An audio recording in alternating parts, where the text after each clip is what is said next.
أوقاتكم أينما كنتم بكل خير. أحييكم وأقدم نشرة أخبار المساء من الفضائية الإريترية واستهلها بالعناوين.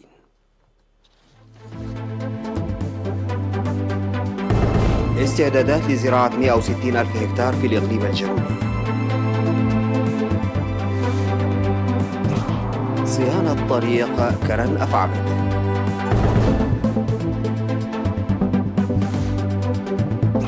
في دق أبحرية دعم لأسر الشهداء والمحتاجين.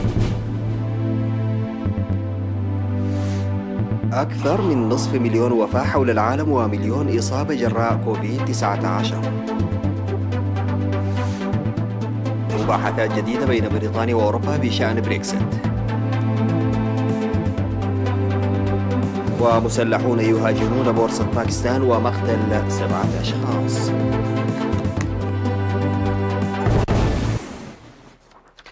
السلام عليكم ورحمة الله. أعلن المدير العام لقسم الزراعة والأراضي في الإقليم الجنوبي السيد يماني أباي عن وضع خطة لزراعة أكثر من 160 ألف هكتار خريف هذا العام.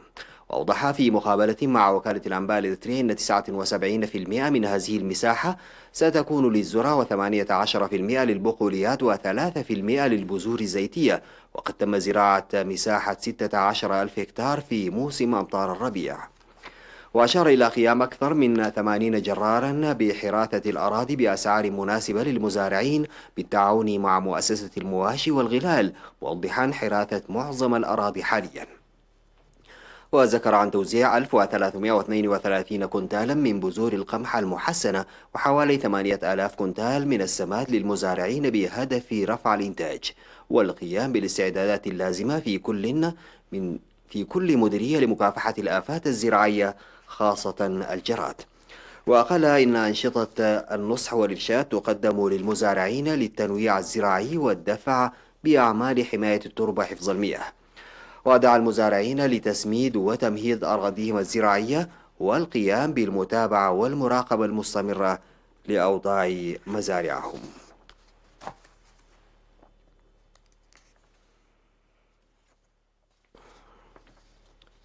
أوضح سكان ومدراء ضواحي حوصيت وفاكندة وعتشومة بمديرية جندع بأن السدود المشيدة أسهمت كثيرا في تنمية المياه الجوفية وحل إشكالية مياه الشرب والسقي. وأوضح مدير ضاحية حوصيت السيد عثمان عمر أن السد الصغير المشيد في منطقتهم تتجاوز فوائده القرى المحيطة ويعملون لحمايته من الطمي. وذكر مدير ضاحية عتشومة السيد آدم إدريس أن ماشيتهم كانت ترتحل بعيدا للحصول على المياه، وقد انتفت المشكلة مع بناء السد الذي شجعهم لتنمية الخضر والفاكهة. وأشار السكان إلى معاناتهم السابقة للحصول على المياه لبعد مصادرها، معربين عن ارتياحهم لحل هذه الإشكالية. وقد وضعت خطة لبناء 6 سدود في ضواحي ما حبار وحوصيت وفاكندة وعتشومة وصرت ودماس، حيث اكتمل بناء سدي صرت وعتشومة، وقاربت سدود ما حبار وحوصيت وفاكندة على الاكتمال، فيما سيبدأ العمل قريبا على سد دماس.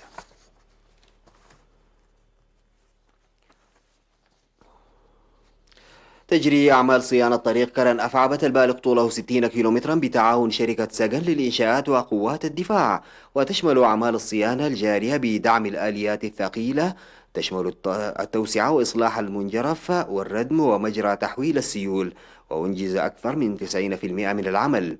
وتضمن العمل أيضا إزالة الأتربة من الجسور والأحجار والأتربة المكومة في الطريق. وقال مدير مديرية أفعبت السيد أحمد محمد نور رجب إن الطريق ليس لأفعبت فحسب بل يخدم المنطقة بالكامل، مشيدا بالجهود الجارية لإكماله قبل حلول موسم الخريف.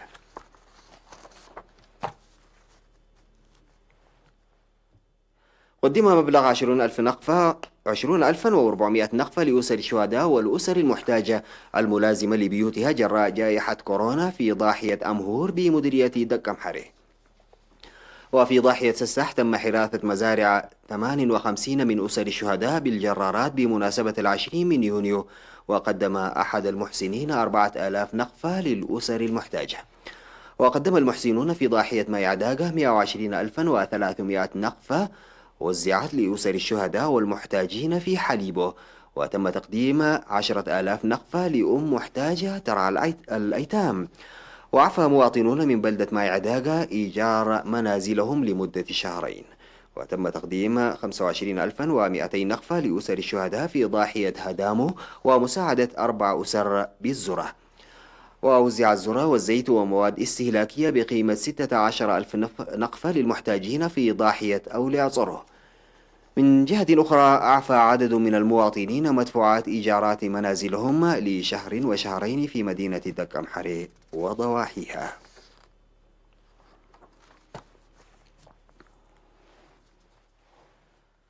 تتواصل التبرعات الشعبية في الداخل والمهجر للتصدي لكوفيد-19، وفي هذا الإطار تبرعت جمعية ميكائيل أدربة التعاونية ب2000 نقفة، وجمعية مريم صيون درات 2000 نقفة، ودكان الماس دستا 3000 نقفة، وجمعية قدوس ميكائيل وكدان مهرت لأبناء حديدة وأنبا كريتا المقيمين في أسمرة 2000 نقفة، وتولد عندي لتصفيف الشعر 1000 نقفة، وخدمات مياه دك أمحري 587 نقفة. وقدم الإريتريون المقيمون في ميلبورن الأسترالية إضافة لتبرعهم السابق ب $188,600 تبرعوا ب $9,500 أسترالي، والجالية الإريترية في بريسبن $4,870 أسترالي بمناسبة 20 من يونيو. وهكذا فرع الاتحاد الوطني للمرأة الإريترية في ميلبورن وجمعية نسيت والسيد سبحة الآب سمعون مع زوجته قدي هيلي كفالة أسر شهداء. من جهة أخرى، أعفى الإريتريون المقيمون في بريسبن وميلبورن مدفوعات إيجارات منازلهم لشهرين في أسمرة وعدكة وسرجقة، ومن السودان إيجارات منازل في أسمرة ومصوع وبارنتو.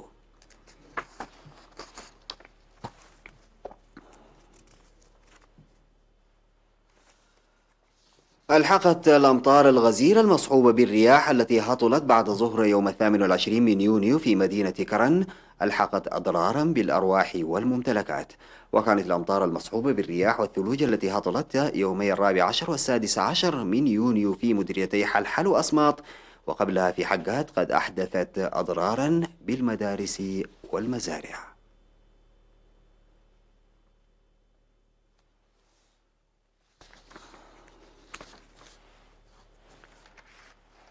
بعد الفاصل سادتي نعود بالأخبار الخارجية.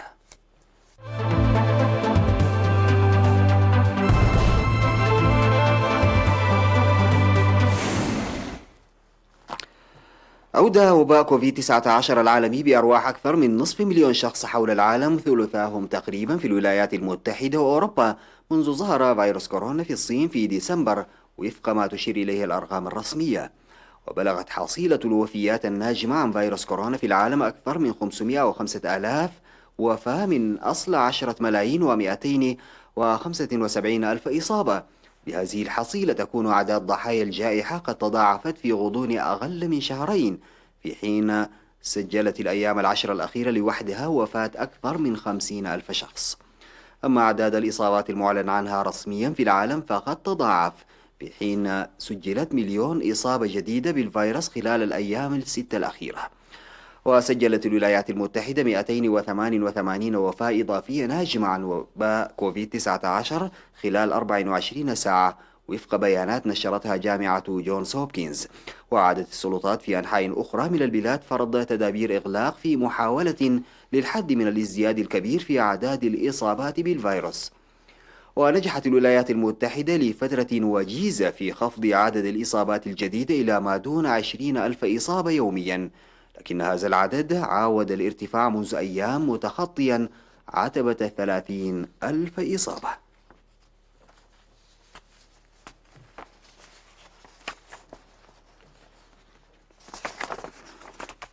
تبدأ بريطانيا والاتحاد الأوروبي جولة جديدة من المباحثات المكثفة بعد 4 جولات لم تحقق سوى تقدم طفيف بشأن الموافقة على ترتيبات ما بعد الخروج من الاتحاد أي البريكسيت. وكان الطرفان قد اتفقا على وضع جدول المباحثات في اجتماع على مستوى عال في منتصف الشهر الجاري، قبل 6 أشهر من التوصل إلى اتفاق قبل توقف سريان لوائح الاتحاد الأوروبي في بريطانيا. وربما ينجم عن الإخفاق في التوصل إلى صيغة للعلاقات بين الجانبين في المستقبل في وضع اقتصادي صعب للجانبين. وعرقلت بريطانيا تمديد فترة المفاوضات مع الاتحاد الأوروبي. واتفقت بريطانيا والاتحاد الأوروبي على انتهاء الفترة الانتقالية لخروج لندن من الاتحاد المعروفة بالبريكزيت في 31 من ديسمبر المقبل. جاء ذلك في بيان مشترك نشر مؤخرا بعد اجتماع بين رئيس الوزراء البريطاني بوريس جونسون ورئيسة المفوضية أورسولا فون دير لاين ورئيس المجلس الأوروبي شارل ميشيل. قالت الشرطة الباكستانية إن 4 مسلحين هاجموا مبنى البورصة في مدينة كراتشي وقتلوا حارسي أمن وشرطيا، لكن قوات الأمن سرعان ما قتلتهم جميعا. وأعلنت جماعة جيش تحرير بلوخستان الانفصالية مسؤوليتها، لكن رويترز لم تتمكن من التحقق من صحة الإعلان ولم يتسنى الاتصال بمتحدث باسم الجماعة للتعليق. وقال قائد شرطة كراتشي غلام نبي ميمون لرويترز إن المسلحين هاجموا المبنى بالقنابل اليدوية والبنادق. وكان لواء مجيد بجيش تحرير بلوخستان قد أعلن مسؤوليته عن هجوم على القنصلية الصينية في كراتشي في 2018، وعدد من مشروعات مبادرة الحزام والطريقة الصينية مقامة في بلوخستان. أودت الأمطار الغزيرة في نهاية الأسبوع بحياة 12 شخصا على الأقل في مقاطعة سيشوان في جنوب غربي الصين، كما أفادت وسائل إعلام رسمية، فيما تسبب ارتفاع منسوب المياه بعمليات إخلاء منازل خلال موسم الفيضانات السنوي.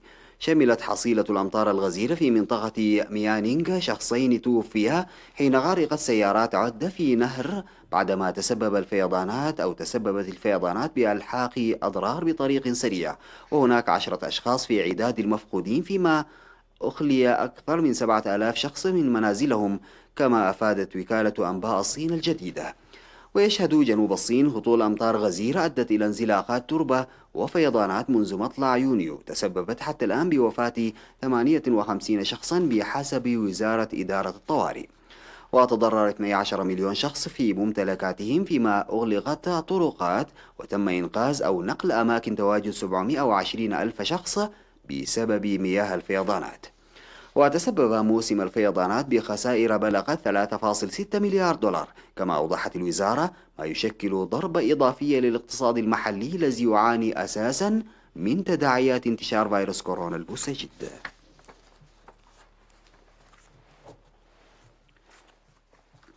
انتهت نشرة أخبار المساء، قدمتها لحضراتكم من الفضائية الإريترية. شكرا لمتابعتكم، والسلام عليكم ورحمة الله تعالى وبركاته.